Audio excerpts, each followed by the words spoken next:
പ്രാർത്ഥിക്കുന്ന ഓരോ ദൈവമക്കളുടെയും എക്കാലത്തെയും പ്രാർത്ഥനയാണ്, എൻ്റെ നന്മയ്ക്ക് ഒരു മുടക്കവും വരരുത്.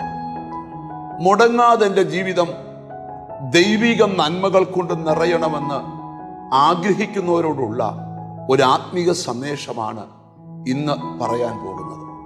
84-ാം സങ്കീർത്തനത്തിന്റെ 11-ാമത്തെ വാക്യം, നേരോടെ നടക്കുന്നവർക്ക് അവൻ ഒരു നന്മയും മുടക്കയില്ല.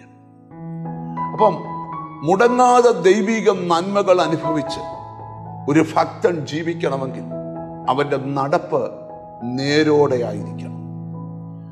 നിങ്ങൾ നേരോടെയാണോ നടക്കുന്നതെന്ന് മറ്റൊരാൾ പറയാതെ തന്നെ അവരവർക്കറിയാം നിങ്ങളുടെ വഴി വളഞ്ഞ വഴിയാണോ നേരായ വഴിയാണോ.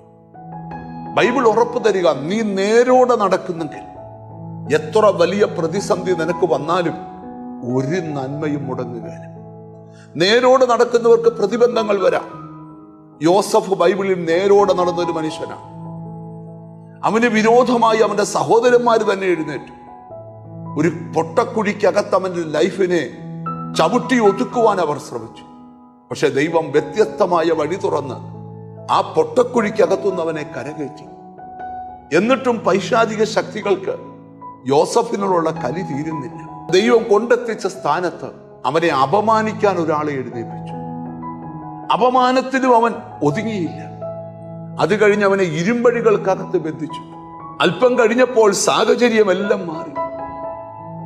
അവനെ രാജ്യത്തിന്റെ 2-ാം സ്ഥാനത്തേക്ക് ദൈവം കൊണ്ടെത്തിച്ചു.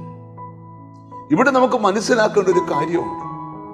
നീ നേരോടെ നടന്നാൽ, രക്തബന്ധങ്ങൾ നിനക്കെതിരെ എഴുന്നേറ്റാലും, നിന്റെ നന്മയിൽ അസൂയ പ്രാപിച്ച് നിനക്കെതിരെ ആൾക്കാർ എഴുന്നേറ്റാൽ, നിന്റെ നന്മയിൽ അസൂയ പൂണ്ട് നിനക്കെതിരെ ആൾക്കാർ എഴുന്നേറ്റാൽ, നീ ഒട്ടും ഭയപ്പെടരുത്.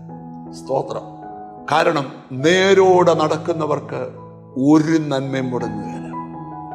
ഇവിടെ യോസഫിനെ നിങ്ങൾ പഠിക്കുമ്പോൾ യോസഫിന്റെ മുമ്പിൽ സഹോദരന്മാർ യോസഫ് സ്വപ്നം കണ്ട പോലെ വണങ്ങേണ്ട സാഹചര്യമുണ്ടായി. യോസഫ് നിമിത്തം തന്റെ സഹോദരങ്ങൾക്കും തന്റെ കുടുംബത്തിനുമെല്ലാം മറ്റൊരു രാജ്യത്ത് അനുഗ്രഹമുണ്ടായി.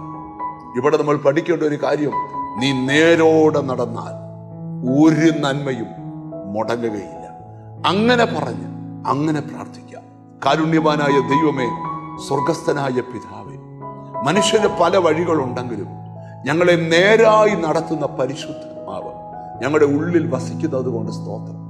വളഞ്ഞ വഴികൾ അല്പം ലാഭകരമെന്ന് ആദ്യം തോന്നുമെങ്കിലും കർത്താവേ, നേരോടെ നടക്കുവാൻ ഞങ്ങളെ പഠിപ്പിക്കുകയാണ്. ഹല്ലേലൂയ. ഒരു നന്മയും അങ്ങയിൽ നിന്നുള്ളത് മുടങ്ങാതെ ദൈനംദിന ജീവിതത്തിൽ നന്മ അനുഭവിച്ച് അങ്ങ് സ്വർഗത്തിൽ അങ്ങയുടെ അടുക്കൽ എത്തുവാൻ നിന്റെ മക്കൾക്ക് കൃപ ചെയ്യണം. എന്നോട് ചേർന്ന് പ്രാർത്ഥിക്കുന്ന മക്കളെ നിന്റെ നാമം ചൊല്ലി പിതാവിന്റെയും പുത്രന്റെയും പരിശുദ്ധാത്മാവിന്റെ നാമത്തിൽ അനുഗ്രഹിച്ച് പ്രാർത്ഥിക്കുന്നു. അവർ അനുഗ്രഹമാകട്ടെ, യേശു ക്രിസ്തുവിൻ നാമത്തിൽ തന്നെ. ആമേൻ. ദൈവം കൊതിക്കുന്നു ഒരു നന്മ മുടങ്ങാതെ നിനക്ക് തരാൻ. നീ ചെയ്യേണ്ട ഒരു കാര്യമുണ്ട്, നേരോടെ നടക്കാൻ ഇന്നു മുതൽ ശ്രമിക്കാം. യേശു സഹായിക്കും. God bless.